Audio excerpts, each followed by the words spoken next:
Hallelujah. Hallelujah. Mayroon pa mensahe ang Panginoon. Pangalawa ito. Purihin ka, Panginoon. Gamitin mo lamang ako, Panginoon, sa YouTube nito. At kayo magsalita sa aking mga labi. At ang kapangyarihan mo ay makarating sa buong mundo sa mga tao. Ama, salamat, Panginoon. Tulungan mo po ako na ituro ito ng may kapangyarihan nga nagmumula sa iyo, Panginoon. Hallelujah. Ang topic po natin sa Mateo 24 verse 30 hanggang 31. Introduction. Ang Biblia ay nagtuturo tungkol sa pagdating ng Diyos at ang mga palatandaan nito. Narito ang ilang mga talata sa Tagalog na nagbabanggit nito. Amen. Purihin po Panginoon. Hallelujah. Number 1, letter A. Hallelujah. Makikita sa Mateo, yung nabas kanina yung topic natin, Mateo 24 verse 30 hanggang 31, sa pagkatapos ay lilitaw ang tanda ng anak ng tao sa langit at dalamhati ang lahat ng mga angkan sa lupa. Amen.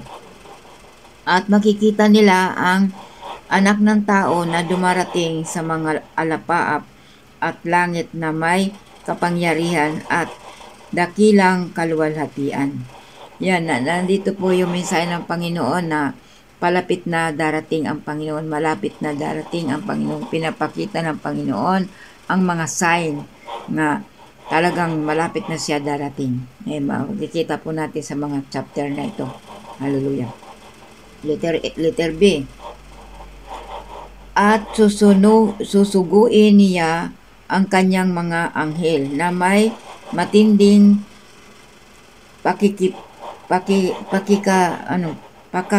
pakakabig ng trumpita. Yan, ang hirap pa. Hallelujah. Ang anghel daw na may matinding tinig ng trumpita ay maririnig sa buong mundo. Hallelujah. At kanilang titipunin ang kanyang mga hinirang mula sa apat na lahi. Hallelujah. Purihin po Panginoon. Matindi pala yung trumpita na yun, nakakabingi. Sobrang ano pala, ano yun, yung napakatinig ng trumpita na yun pag dumating ang ating Panginoon.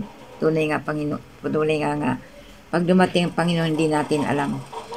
Ang Panginoon lang nakakaalam. Kaya tayo mga kapatid, mag-ready na ang ating mga puso, i-ready na natin sa ating Panginoon at pagsisiyan na natin ang mga kasalanan natin, mga nagawa. Tapos sabi niya, nahangin, sabi niya, mula sa isang dulo ng langit hanggang sa kabila. Yan, matindi pala yung trumpeta na yun, talagang mabagsik. Maririnig sa buong mundo, pati sa dulo ng langit hanggang sa kabila pa. Hallelujah. Tingnan po natin sa letter C. Number 3, na makikita sa Juan 14 verse 3. Sabi doon, at kung ako'y pumaroon at kayo'y ihanda ng lugar, ako'y muling darating at kayo'y tatanggapin ko, yan, sa aking sarili, upang kung saan ako naroroon, kayo naman ay naroroon. Amen. Kung saan daw ang Panginoon, pag kinuha tayo ng Panginoon dito sa lupa, tayo mga lingkod ng Panginoon na tapat, nga naglilingkod sa Kanya, kukunin tayo ng Panginoon at kasama niya sa sarili niya. Upang kung saan man siya naroon, ay nandun din naman tayo. Dahil pagdating ng Panginoon, kawawa yung hindi nagsisi sa mga kasalanan. Mapupunta sila sa impyerno. Hallelujah. Hallelujah. Purihin po ang Panginoon, napakabuti ng Panginoon. Kailan kaya darating ang Panginoon, Lord? Bigla yan darating ang Panginoon, hindi siya magsasabi kung anong araw, kung anong oras siya darating. Bigla yan. Hindi natin alam kung kailan. Pero pinakikita na ng Panginoon ng mga sign, ang mga nangyayari sa buong mundo. Yan ang umpisa na. Hallelujah. Nangyayari na ngayon. Letter D. Number 4. Makikita ito sa Juan 3:16.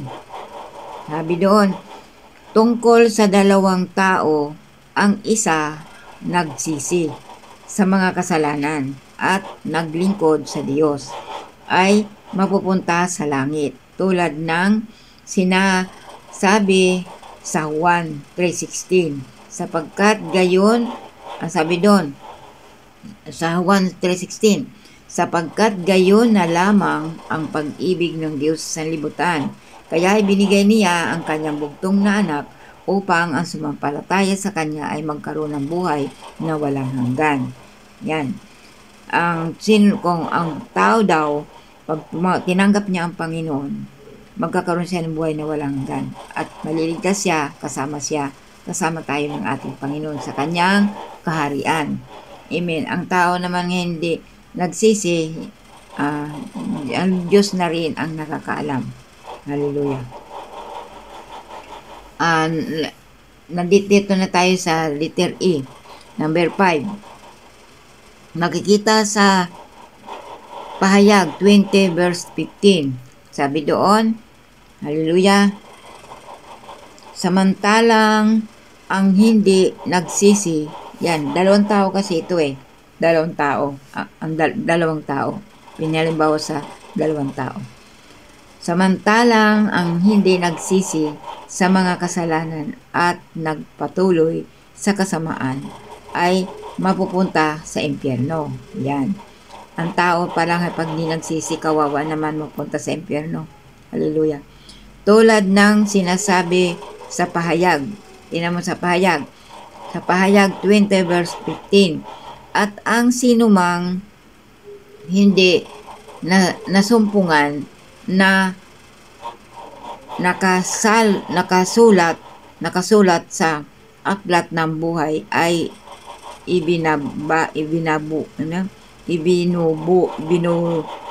ibinulid sa dagatang apoy. Yan. Ang nasa Pahayag yung 20 verse 15. Ang sino man pala na hindi nakasulat ang kanyang pangalan sa aklat ng buhay ay mapupunta sa dagat-dagatang apoy. Siya doon ay masusunog. Kaya mga kapatid, kung sino man makarinig nito, nakikiusap ako sa inyo mga kapatid, nakikita kayo ng Panginoon. Hindi ko kayo nakikita. Ang Panginoon nakakita sa inyo. Marami ng mga tao ngayon na napapahamak sa kasalanan. Nandoon na sila talaga nabubuhay na sa kasalanan. Kaya mga kapatid, kung kayo man nakarinig nito, lumapit na kayo sa ating Panginoon, pagsisihanan ninyo ang inyong mga kasalanan. Kasi mahirap pag hindi kayo nagsisi sa inyong mga kasalanan. Tulad na nabasa natin dito sa dalawang tao. Yung isa nagsisi na sa Panginoon. Yung isa hindi nagsisi, patuloy sa kasalanan. Saan napunta? Sa impyerno. Ibubulid siya sa dagat-dagatang apoy. Hallelujah. Nawa mga kapatid, ako'y nagkabargain talaga sa inyo kasi nais ko rin talaga nga maligtas kayo. Kaya dito sa YouTube, sa buong mundo, ginamit ako ng Panginoon para makarating sa inyo ang mensahe ng Panginoon para din kayo ay maligtas. Kasi hindi ko na kaya magpunta doon, punta dito, dahil may edad na ako, kaya nagulat nga ako bakit ako ginamit ng Panginoon dito sa YouTube kasi nakita ng Panginoon ang barding ko sa mga kaluluwa. May nagkaroon ako ng awa, nais ko maligtas din kayo. Kung papaano ko naranasan ang Panginoon sa buhay ko, ganun din kayo. Amen. Purihin po Panginoon. Matakot kayo mga kapatid sa dagat-dagatang apoy. Matindi. Buhay kayo doon, sinusunog kayo. Hallelujah. Magkaroon kayo ng takot sa inyong mga sarili. Lumapit na kayo sa ating Panginoon. Tanggapin na ninyong Panginoon sa inyong mga buhay. Magbasa lang kayo doon sa John 3:16. Basahin nyo John 3:16. Nandoon. Tanggapin niyo ang Panginoon sa buhay ninyo. Hallelujah. O sige, purihin ang Panginoon. Dito na tayo magwawakas. Sabi niya dito, ang mga talatang ito ay nagtuturo tungkol sa pagdating ng Diyos, ang mga palatandaan nito at ang kahihinatnan ng mga tao batay sa kanilang mga gawa. Yan. Hallelujah. Makikita ng mga tao ang kahinatnan nila dahil din sa kanilang mga gawa. Dahil pasama na ang nangyayari sa mundo. Wala na natatama kung hindi pasama ng pasama. Kaya galit na ang Panginoon. Kaya nais niya dumating na dito sa mundo para tayo ay kunin ng mga tunay na naglilingkod sa ating Panginoon. Para hindi na tayo magkasala. Kaya mga kapatid, habang may oras pa, habang wala pa ang Panginoon, tanggapin na ninyo ang Panginoon sa inyong mga buhay. Hallelujah. At pagsisihan ninyo ang inyong mga kasalanan. Hallelujah. Number 1, sa anumang panahon, maganda pa ang takbo ng mga tao sa mundo. Nung unang panahon, maganda ang takbo ng mga tao sa mundo. Nandoon yung mga anak, magalang, nangungupo, walang nangyayaring kababalaghan, walang nangyayaring mga sigalot. Mayroon man pero madalang, hindi katulad ngayon. Iba na talaga ngayon ang panahon kasi pasama na ng pasama dahil ang mga tao tumalikod sa ating Panginoon. Number 2, sa gayon pasama ng pasama na ang mga gawa ng mga tao sa mundo. Ito na ang palatandaan na malapit na ang pagdating ng Diyos. Yan. Malapit na pagdating ng Diyos kasi nakikita ng Panginoon pasama na ng pasama ang mga tao. Naawa ang Panginoon sa mga taong napapasama. Kaya nais na ng Panginoon na tuldukan na ang mga tao.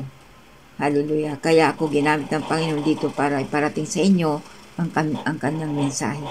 Hallelujah. Number 3, marami na ang mga nangyayaring kasamaan at mga kasalanan ng mga tao sa mundo. Yan, marami na nagawang mga kasalanan sa mundo. Hallelujah.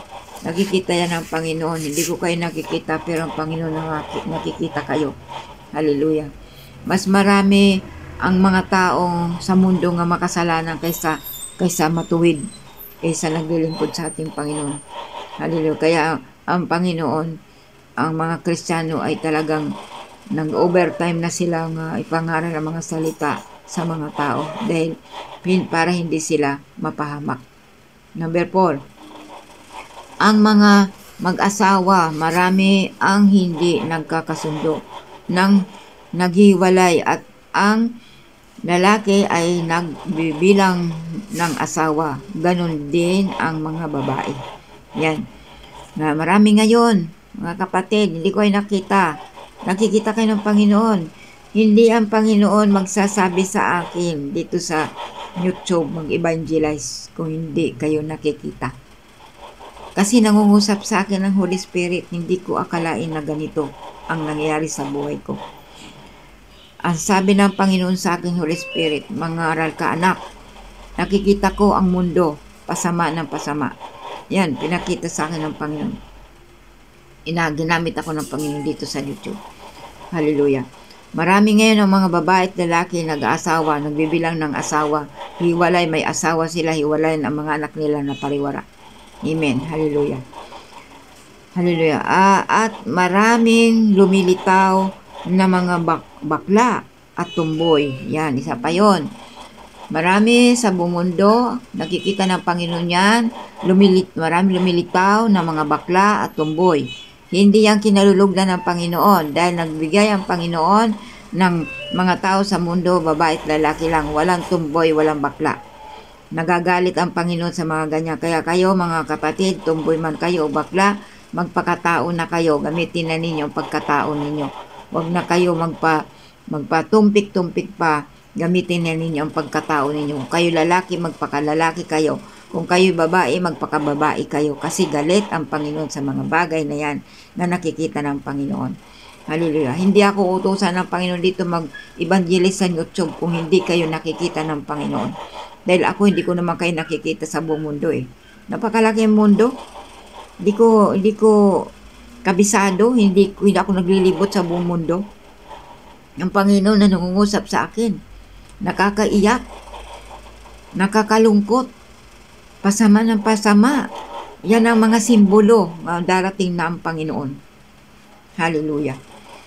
Number 5. At ang mga tao sa mundo hindi na magkasundo. Nag-aawayan dahil sa kanyang kayamanan at pananalapi. Yan. At bawat bansa nag-aawayan. Yan. Tingnan mo. Bawat bansa nag-aawayan. Nag-aawayan ang kapwa Pilipino, kapwa bansa, mga tao nag-aawayan dahil sa kayamanan, dahil sa pananalapi, dahil sa mga may tungkulin sa mga gobyerno, may tungkulin sa ibang bansa, mga gobyerno, may mga tungkulin mula itaas hanggang baba. Pero anong ginagawa nila? Nangurakot, ang mga pananalapi, tinatago nila, hindi sila tapat, maglingkod sa kanilang pinaglilingkuran na mundo, pinaglilingkuran na gobyerno. Hallelujah. Galit ang Panginoon dyan, kaya nag-aaway-away ang mga tao. Hallelujah. Nawa, mga kapatid, kung sino makarinig nito, wag na kayo mang-agaw ng kayamanan ng bayan. Ibalik ninyo kung kayo man ay nagkamali, ibalik ninyo sa bayan para mapagawa ang dapat ipagawa. Lalo na ngayon nakita ng Panginoon ang mga tao wala matira, nakatira sa lansangan, nakatira sa ilalim ng tulay, nakatira sa squatter, halos walang bubong ang kanilang tinitirhan. Tumutulo pag umuulan. Yan ang dapat ipagawa ng bahay ang mga taong yun. Nakikita ng Panginoon yan. Nakita ng Panginoon niya, kaya ang Panginoon sobrang awa ng Panginoon sa mga tao sa mundo na napaparibara. Yung mga gobyerno, yung mga namamahala, kinukurakot, yung pananalapi, binubulsa nila. Pagkatapos, kawawa naman yung mga taong walang matiran. Yung mga pera na yun, mga pera ng bayan, ipagawa nyo ng bahay. Ang mga tao walang matiran kasi nakatira sa lansangan, nakatira sa mga lugar na walang katorya-torya, naulanan sila, nainitan, bumabaha. Makikita ninyo yun, di ba? Hallelujah, nakita ng Panginoon yan.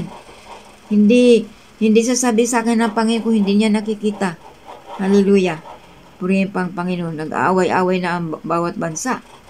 Hallelujah. Sa number 6, sabi niya dito, digmaan ng kapwa bansa, gera, Israel, lindol, bagyo, baha, sumasabog na pinatubo at taal. Yan ang mga disaster nga mga nangyayari. Yan. Kaya malapit na darating ang Panginoon. Mga disaster ng mga nangyayari ay nagaganap na. Hallelujah. Kaya mga kapatid, kung sino man yung mayaman, kung sino man yung nakatago yung pera ninyo, paggawa na ninyo bahay yung mga tao na matirhan sa kalansangan para mayroon kayo korona sa ating Panginoon. Baka mapatawad pa kayo ng ating Panginoon. Hallelujah. Ipagawa nyo ng bahay. Maawa naman kayo sa mga tao na matiran. Kayo ang gaganda ng bahay ninyo. Mansyon. Up and down. Ang gaganda. Hindi kayo naulanan, hindi kayo nabibilad. Hindi kayo nagugutom. Lagi kayo busog. Pero yun sa lansangan, nagugutom sila, wala makain. Hallelujah. Hallelujah. Alam mo mga kapatid, kung ako lang mayaman katulad ninyo, ibibigay ko talaga. Bakit? Naawa ko sa kanila eh. Kaya lang ang kabuhayan ko ay sapat lang din na binibigay ng Panginoon sa amin. Hallelujah. Nawa, maawa kayo sa mga tao. Makikita naman niyo yan sa balita, di ba? Nakikita niyo wala matira ng mga tao binabaha. Hallelujah. Maawa kayo, bigyan niyo yung pera niyo. Malapit na rin darating ang Panginoon. Hindi naman niyo madadala sa langit yung kayamanan ninyo. Maiwan lang ninyo sa mundo. Pero wala kayo korona sa langit pag hindi niyo itinulong sa mahihirap ang mga kayamanan ninyo. O, di ba? O, kaya habang nandito pa kayo sa mundo, dito pa tayo sa mundo, hindi pa dumating ang Panginoon, gumawa na kayo ng paraan para din kayo ay maligtas. Magkaroon kayo kaligtasan kahit malang sa pananalapi, kayamanan, ipamudmod nyo sa mga taong wala makain. Hallelujah. Purihin po ang Panginoon. Ayan, number 7. Hallelujah. Mga kabataan, lalaki at babae, walang galang sa mga magulang nila at palaban at hindi na nangungupo pag sumasagot sa magulang nila at sa matatanda. Hindi na nangupo rin mga kabataan ngayon, yung bagong mga ano ngayon, bagong sila ngayon, yung ano ngayon, yung mga bagong panahon ngayon, di na gumagalang, lumalaban. Pangaralan mo ang mga anak ngayon, lumalaban. Alam ng Panginoon yan, nakikita rin yan, hindi ko kayo nakikita. At hindi ko kayo naririnig. Mga kapatid, mga kabataan, lalaki at babae, mga ano, yung maliliit na mga bata, di kayo nangungupo sa inyong magulang, di kayo nangungupo sa matatanda. Madalang ang nangungupo ngayon, palaban. Ano na iba ng mga ugali ng mga kabataan ngayon. Ang magulang na yung nagkukuya sa anak. Ang magulang na nag-aati sa anak. Sila na yung bata, sila na yung pinaka ano. Hindi sila magsalita ng tawagin ng pangalan ng kanilang mga anak kung hindi kuya at ate. Kaya hindi ginagalang. Hallelujah. Mga nanay, mangaral naman kayo sa inyong mga anak para naman mga anak ninyo ay mabago. Hallelujah. Naririnig yan ng Panginoon. Hindi ko rin alam yan. Sinasabi lang ng Panginoon sa akin na ang mga kabataan ngayon palaban. Hindi nakikinig sa mga payo ng magulang. Pag pinayuhan mo, kung halimbawa kung saan nagpunta, hindi umuwi ng gabi, hindi umuwi sa ganitong araw, ilang araw, hindi umuwi.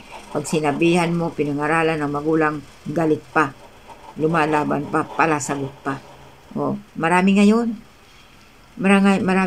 Wala kayo mailihim sa ating Panginoon. Alam ng Panginoon ang mga ginagawa ng mga kabataan ngayon.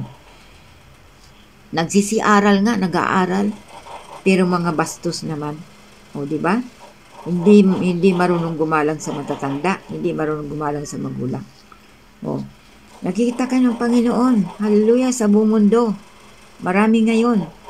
Hallelujah, kaya kayo mga anak, mga kabataan, babae at lalaki, matakot kayo sa Diyos. Matakot kayo sa ating Panginoon. Mahalin ninyo ang inyong magulang, mahalin ninyo ang inyong ama at ina. Hallelujah, kahit kung hindi sa kanila, hindi kayo mabubuhay sa mundo.